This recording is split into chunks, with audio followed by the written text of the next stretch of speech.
ॐ भूर्भुवः स्वः तत्सवितुर्वरेण्यं भर्गो देवस्य धीमहि धियो यो नः प्रचोदयातु।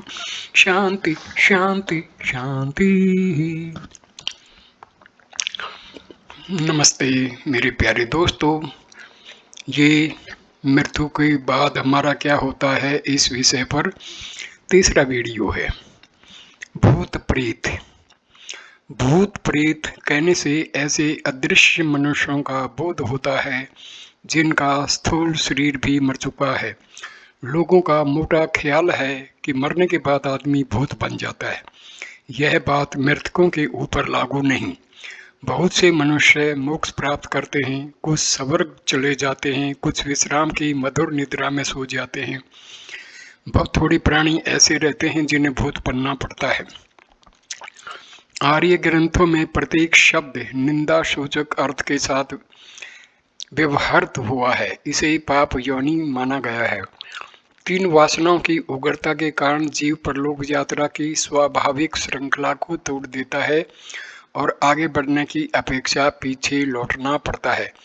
सूक्ष्म लोक में विश्राम लेकर कृत्य कर्मों का फल भोगते हुए नवीन जन्म लेने के स्थान पर पिछले जन्म की ओर वापस चलता है। पूर्व जीवन से अथवा किसी प्रियजन से अत्यधिक मोह होने के कारण या किसी ईर्ष्या द्वेष में अनुरक्त होने पर मृत आत्मा जहाँ का तहाँ ठहर जाता है। उसकी आंतरिक स्फूर्णा आगे बढ़ने के लिए प्रेरित करती है, पर वह किसी की नहीं सुनता और वहीं का वहीं अड़ा रहता है। जीवन भर की थकान, कर्मों का भार, इन दोनों के कारण वह बड़ा बेचैन रहता है। राग द्वेष की इच्छाएं, शरीर पात का लोभ, यह सब भी कुछ कम दुख नहीं देती। इसके अतिरिक्त स्थूल लोक के अधिक संपर्क में रहने के कारण उसकी इंद्रियों में भी स्थूलता का अधिक भाग आ जाता है। अतः वह भोग पदार्थ की भी इच्छा करता है। यह सब विषम स्थितियां मिलकर प्रेत को बड़ा बेचैन बनाए रहती हैं। वह व्याकुल, पीड़ित, आतुर और दुखित होता हुआ इधर उधर मारा मारा फिरता है। ऐसी घटनाएं हमारे सुनने में आती हैं कि अमुक स्थान पर भूत रहता है, बीमार कर देता है, पत्थर फेंकता है या और उपद्रव करता है। सहायता करने की अपेक्षा भूतों द्वारा हानि पहुंचाने के समाचार अधिक सुने जाते हैं। इससे प्रतीत होता है कि भूतों को मानसिक उद्वेग अधिक रहता है।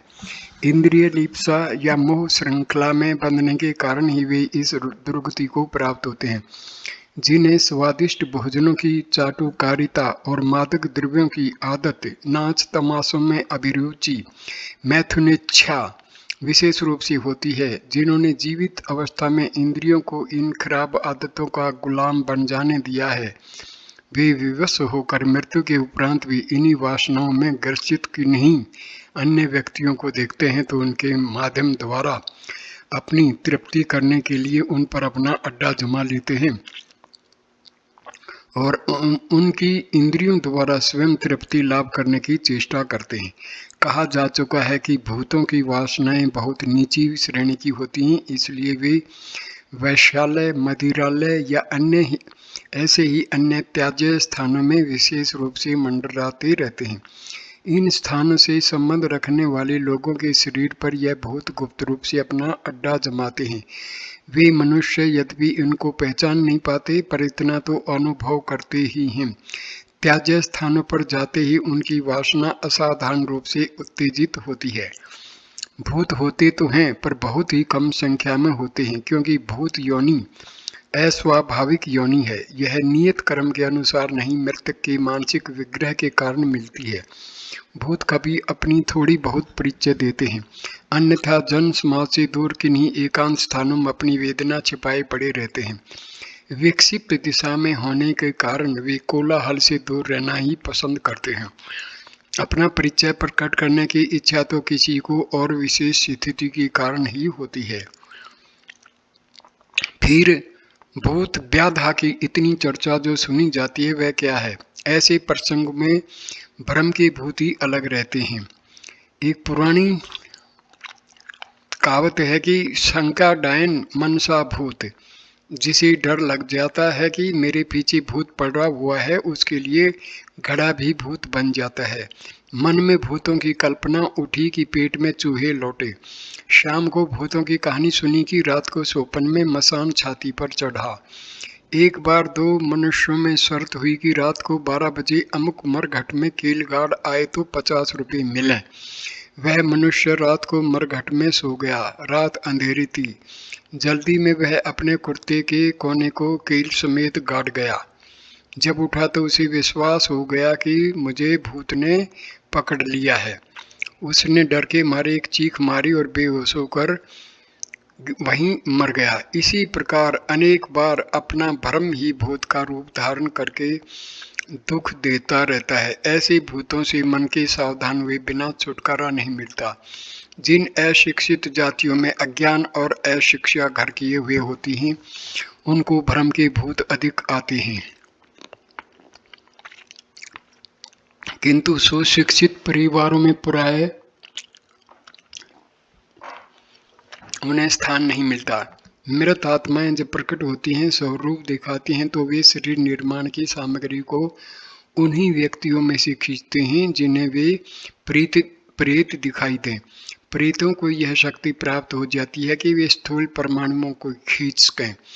दिखाई देने की जब उनकी इच्छा होती है तो वे सामने वाले के शरीर की बहुत सी सामग्री खींचकर अपना रूप बना लेते हैं। ऐसे समय पर डॉक्टरी परीक्षा करके देखा गया है कि उस मनुष्य का शरीर हल्का हो जाता है, तापमान और विद्युत प्रवाह घट जाता है, पाचन क्रिया और रक्त प्रवाह में मंदता आ जाती है।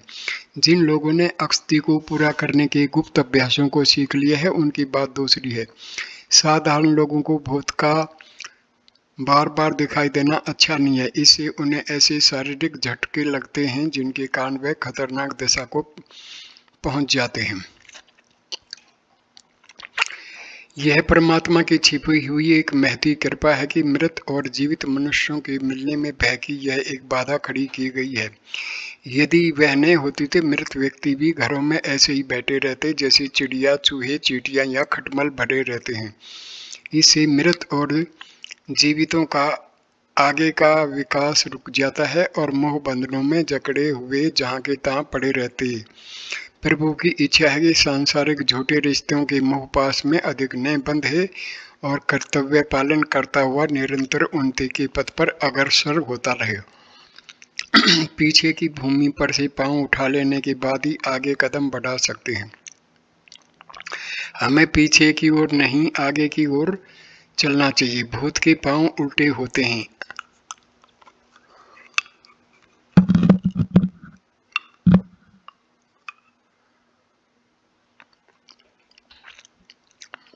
इस कहावत का तात्पर्य यह है कि वह आगे के लिए नए संबंध स्थापित करने की अपेक्षा प्राचीन संबंधियों के मोहजाल में बंधकर पीछे की ओर लौट रहा है। कभी कभी मनुष्य की शारीरिक बिजली के परमाणु स्वयं स्वतंत्र प्रतिभा बन जाते हैं। स्वभावतः आप किसी घर में घुसते ही वहां के निवासियों की स्थिति जान सकते हैं, क्योंकि वहां रहने वालों की मानवीय तेज उस वातावरण में मंडराते रहते हैं और आपके मानसिक नेत्र इस बात को आसानी से पहचान लेते हैं कि यहाँ क्या वस्तु भरी हुई है। जिन स्थानों पर कोई भयंकर कार्य हुए हों, वहां मुद्दतों को वैसा ही वातावरण बना रहता है। अग्निकांड, भ्रूण हत्या, कालादि ऐसे दुष्कर्म हैं जिनके कारण उस स्थान के ईंट पत्थर भी मूक वेदना से सिसकते रहते हैं। सताए हुए प्राणी की व्यथा साकार बन जाती है और जागृत या स्वप्न अवस्था में भी वहां के निवासियों को डराती है। कई मकानों को भूतहा समझा जाता है। वहां रहने वालों को भूत दिखाई देते हैं। ऐसे स्थानों पर किसी के अत्यंत हर्ष, द्वेष, क्रोध, दुख या ममता की साकार प्रतिमाएं ही प्राय अधिक पाई जाती हैं, क्योंकि वास्तविक भूत कोलाहल से कुछ दूर और एकांत स्थानों में ही रहना अधिक पसंद करते हैं। छोटी श्रेणी के भूत केवल मानसिक आघात पहुंचा सकते हैं। डरा देना या बीमार कर देना यह उनके बस की बात है। निर्बल शक्ति होने के कारण वे न तो अपना स्वरूप प्रकट कर सकते हैं और न किसी की अधिक अक्ति कर सकते हैं। हाँ, छोटे बच्चों पर इनका अगाध प्रभाव हो सकता है। दुर्वासनाओं का बाहुल्य रहने के कारण यह दूसरों के साथ बुराई ही कर सकते हैं, भलाई नहीं। मध्यम श्रेणी के भूत जो अधिक बलवान और आतुर होते हैं, वे अपने नाना प्रकार के रूप धारण कर प्रकट हो सकते हैं। वस्तुओं को इधर से उधर उठाकर ला और ले जा सकते हैं। किसी मनुष्य के शरीर पर अधिकार करके उसकी इंद्रियों से अपनी इच्छा पूरी कर सकते हैं तथा पागल या बीमार कर सकते हैं। ऊंची श्रेणी के वीर ब्रह्म, राक्षस, बेताल, पितर आदि कुछ सहायता भी कर सकते हैं। वे छोटे भूतों का आतंक हटा सकते हैं, वर्तमान और भूतकाल की गुप्त घटनाओं को बता सकते हैं। बहुत पूछने पर भविष्य के बारे में भी थोड़ा बहुत कहते हैं, पर वे बातें कभी कभी गलत भी सिद्ध होती हैं। शाप वरदान देना भूत के वश की बात नहीं है, क्योंकि उसके लिए जितनी आध्यात्मिक बल की जरूरत है वह उनमें नहीं होता। मनुष्य शरीर के एक एक कण में एक एक स्वतंत्र सृष्टि रच डालने की शक्ति भरी पड़ी है। यदि यह कभी विशेष मनोबल के साथ निकले हों और फिर स्थान सुनना पड़ा रहे तो बाधा रहित होने के कारण वे बीज बढ़ते, पकते और पुष्ट होते रहते हैं। हजारों वर्ष पुराने खंडहरों में किन ही भूत प्रेतों का परिचय मिलता है। हो सकता है कि वे आत्मा अब तक अनेक जन्म ले चुकी हों। उनके पूर्व जन्म के यह कण उन भावनाओं की तस्वीर की तरह अब तक जीवित बने हुए हों, लेकिन ऐसा होता खाली मकानों में ही है, क्योंकि वहां उन प्राचीन कणों की स्वतंत्र वृद्धि करने में कोई बाधा नहीं आती। जो स्थान मनुष्यों के निवास केंद्र रहते हैं, वहां उनकी गर्मी उन प्राचीन प्रतिमाओं को हटा देती या नष्ट कर देती है। किन्हीं तेजस्वी आत्माओं के शाप और वरदान एक स्वतंत्र सत्ता बन जाते हैं और वह भी जीवित मनुष्यों की तरह हानि लाभ पहुंचाते हैं। शंकर के कोप से वीरभद्र गणों का प्रकट होना, दुर्वासा के क्रोध करने पर उनकी जटाओं में से एक राक्षसी का निकलकर अम्बरीश के पीछे दौड़ पड़ना, इस प्रकार के मानस पुत्र भी मूर्त रूप हो सकते हैं। किसी की हाय इतनी साकार हो सकती है कि पिशाच की तरह सताने वाले का गला घोटने लगे। वरदान, आशीर्वाद, शुभ कामनाएं चाहे हम मूर्तिबान दिखाई न दें, पर वे देवता की तरह साथ रह सकती हैं और दुखद विपत्तियों में से भुजा पकड़कर दृश्य या अदृश्य रूप से बड़ी भारी मदद मिल सकती है। कई मनुष्य कुएं में गिरने पर भी बेदाग निकल आते हैं या ऐसी ही अन्य प्राणघातक विपत्तियों में से साफ बच जाते हैं। हो सकता है कि कोई आशीर्वाद उस समय हमारे ऊपर अदृश्य कृपा प्रकट कर रहा हो। इस प्रकार दूसरों के भले बुरे विचार भी भूतों की भांति अपने अस्तित्व का साकार या निराकार परिचय दे सकते हैं। इस प्रकार अनेक जातियों के भूत पिशाच संसार में मौजूद हैं। उसी प्रकार अदृश्य लोक में भी अनेक चैतन्य सत्ताएं विद्यमान हैं। यह अकारण हमसे नहीं टकराते। हमारे मानसिक विकार इन भूतों को अपनी ओर बुलाते। भय, भ्रम, संदेह, आत्मिक निर्बलता, दुर्गुणों का बाहुल्य, इन सब कारणों से भूतों को अधिकार करने का अवसर मिलता है। यदि आपकी आत्मा निर्बल नहीं है, आत्मा पापों के कारण भयभीत और शंकित बनी हुई नहीं है, तो ये बेचारे भूत आपका कुछ भी अहित न करेंगे। मृत्यु की तैयारी।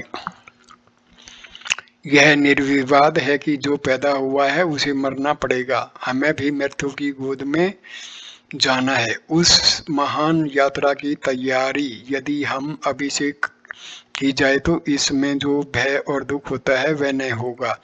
मृत्यु के अभी बहुत दिन हैं या तब की बात तब देखी जाएगी। ऐसा सोचकर उस महत्वपूर्ण समस्या को आगे के लिए टालते जाना अंत में बड़ा दुखदायक होता है। मनुष्य जीवन एक महान उद्देश्य के लिए मिलता है। लाखों करोड़ों योनियां पार करके बड़े समय और श्रम के बाद हमने उसे पाया है। ऐसे अमूल्य रत्न का सदुपयोग न करके यूं ही व्यर्थ गवा देना, भला इससे बढ़कर और क्या मूर्खता हो सकती है। जीवन का महान उद्देश्य है कि हम ईश्वर का साक्षात्कार करें, परम पद को पाएं, किंतु कितने हैं जो इस ओर ध्यान देते हैं। किसी को तृष्णा से छुटकारा नहीं, कोई इंद्रिय भोगों में मस्त है, कोई अहंकार में उठा जा रहा है, तो कोई भ्रम जंजाल में ही मस्त है। इन विडंबनाओं को उलझाते सुलझाते यह सवर्ण अवसर बड़ी तीव्र गति से व्यतीत होता जा रहा है, किंतु हमारा भूसी फटकने का कार्यक्रम उसी गति से चलता जाता है। मृत्यु सिर के ऊपर नाच रही है, पल पल का भरोसा नहीं, न जाने किस घड़ी गला दबा दे। आज क्या क्या मनसूबे बांध रहे हैं, हो सकता है कि कल यह सब धरे के धरे रह जाएं और हमारा डेरा किसी दूसरे देश में ही जा पड़े। ऐसी विषम वेला में अचेत रहना बड़े दुर्भाग्य की बात है। पाठ को अब तक भूले पर अब मत भूलो, आंखें खोलो, सचेत हो जाओ। जीवन क्या है, हम क्या हैं, संसार क्या है, हमारा उद्देश्य क्या है, इन प्रश्नों को उतना ही महत्वपूर्ण समझो जितना कि रोटी को समझते हो। निरंतर इन प्रश्नों पर विचार करने से आप उस मार्ग पर चल पड़ेंगे जिसे मृत्यु की तैयारी कहते हैं। जो काम कल करना है उसका बंधन आज से सोचना होगा। आपकी मृत्यु का समय निर्धारित नहीं है, इसलिए उसकी तैयारी आज से इसी अक्षण से आरंभ कर देनी चाहिए। अनासक्ति कर्मयोग के तत्व ज्ञान को समझकर हृदयंगम कर लेना मृत्यु की सबसे उत्तम तैयारी है। माया के बंधन हमें इसलिए बांध देते हैं कि हम उनमें लिपट जाते हैं, तन्मय हो जाते हैं। आप नित्य मैं क्या हूँ पुस्तक में बताए हुए साधनों की क्रिया कीजिए और मन में यह धारण दृढ़ करके प्रति अक्षण प्रयत्न करते रहिए कि मैं अविनाशी निर्विकार सच्चिदानंद आत्मा हूँ। संसार एक करीड़ा अक्षेत्र है, मेरी संपत्ति नहीं। यह विश्वास जितने जितने सुदृढ़ होते जाते हैं, मनुष्य के ज्ञान नेत्र उतने ही खुलते जाते हैं। स्त्री पुत्र कुटुंब परिवार का बड़े प्रेम पूर्वक पालन कीजिए, उन्हें अपनी संपत्ति नहीं पूजा का आधार बनाइए। संपत्ति उपार्जन कीजिए पर किसी से उद्देश्य से, न कि शहद की मक्खियों की तरह कष्ट सहने के लिए। सब काम उसी प्रकार कीजिए जैसे संसारी लोग करते हैं, पर अपना दृष्टिकोण दूसरा रखिए। ग्रह बांध लीजिए, बार बार हृदयंगम कर लीजिए। संसार की वस्तुएं आपकी वस्तु नहीं हैं, दूसरी आत्माएं आपकी गुलाम नहीं हैं। या तो सब कुछ आपका है या कुछ भी आपका नहीं है। या तो मैं कहिए या तो कहिए, मेरा तेरा दोनों एक साथ नहीं रह सकते। बस माया की सारी गांठ इतनी ही है।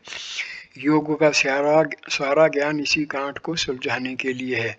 पाप कर्म इसलिए करते हैं कि हमारा अहम भाव बहुत ही संकुचित होता है।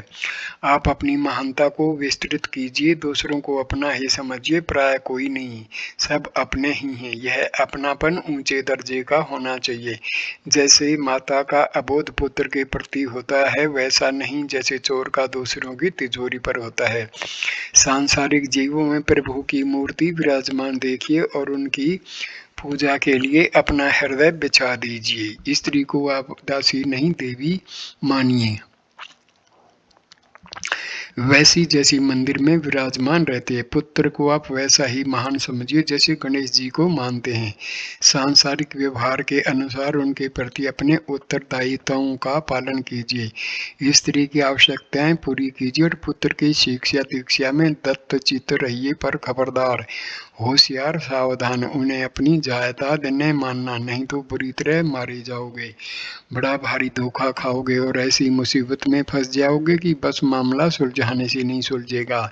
संसार के समस्त दुखों का बाप है मोह। जब आप कहते हैं कि मेरी जायदाद इतनी है, तो प्रकृति गाल पर तमाचा मारती है और कहती है कि मूर्ख, तो 3 दिन से आकर इस पर अधिकार जमाता है। यह प्रवाह अनादिकाल से चला आ रहा है।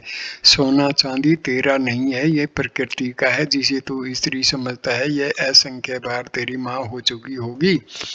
आत्माएं स्वतंत्र हैं, कोई किसी का गुलाम नहीं। अज्ञानी मनुष्य कहता है, यह तो सब मेरा है, इसे तो अपने पास रखूंगा। तत्व ज्ञान की आत्मा चिल्लाती है, अज्ञानी बालक को विश्व का कण कण बड़ी दुर्गति से नाच रहा है।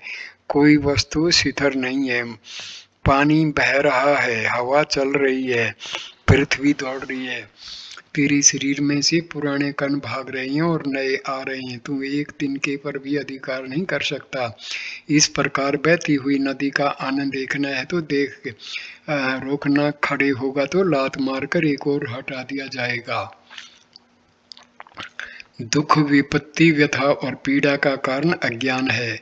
मृत्यु के समय दुख प्राप्त करने का, नरक की ज्वाला में जलने का, भूत प्रेत में भटकने का, जन्म मरण की फांसी में लटकने का एक ही कारण है, अज्ञान। केवल अज्ञान ही बाटको। अंधकार से प्रकाश की ओर चलो, मृत्यु से अमृत की ओर चलो। ईश्वर प्रेम रूप है, प्रेम की उपासना करो। स्वर्ग पैसे से नहीं खरीदा जा सकता, खुशामद से मुक्ति नहीं मिल सकती। मजहबी कर्मकांड आत्मा का कल्याण नहीं कर सकते। दूसरों की ओर मत ताकिए कि कोई हमें पार कर देगा, क्योंकि वह वास्तव में किसी भी दूसरे में ऐसी शक्ति नहीं है। उद्धवरेत आत्मान आत्मानम, आत्मा का आत्मा से ही उद्धार कीजिए, अपना कल्याण आप ही करिए। अपने हृदय को विशाल, उदार, उच्च और महान बना दीजिए। अहंकार का प्रसार करके सबको आत्मदृष्टि से देखिए। अपनी अंतरात्मा को प्रेम में सराबोर कर लीजिए और उस प्रेम का अमृत समस्त संसार पर बिना भेदभाव के छिड़किए। अपना कर्तव्य धर्मनिष्ठा पूर्वक पालन कीजिए। व्यवहार कर्म में रत्ती भर भी शिथिलता मत आने दीजिए, पर रहिए कमल पुत्रवत। राजा जनक की तरह कर्म योगी बनिए। अनासक्त रहिए, सर्वत्र आत्मीयता की दृष्टि से देखिए। अपनी महानता का अनुभव कीजिए और गर्व के साथ सिर ऊंचा उठाकर कहिए, सो हम, मैं, वह मैं हूँ। आत्मज्ञान द्वारा आप परलोक को परिपूर्ण आनंद में बना सकते हैं। मृत्यु फिर आपको दुख नहीं देगी, वरन एक खेल प्रतीत होगी।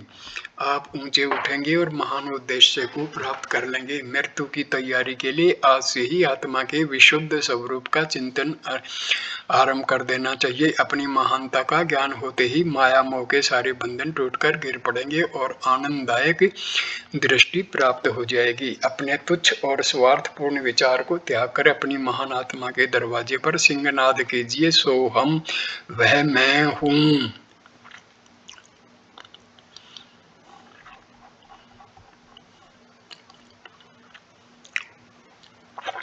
इस वीडियो को मैं यहीं विश्राम देता हूँ। अगला वीडियो नंबर 4 में शुरू करूँगा, भूत व्याधा और उसका निवारण।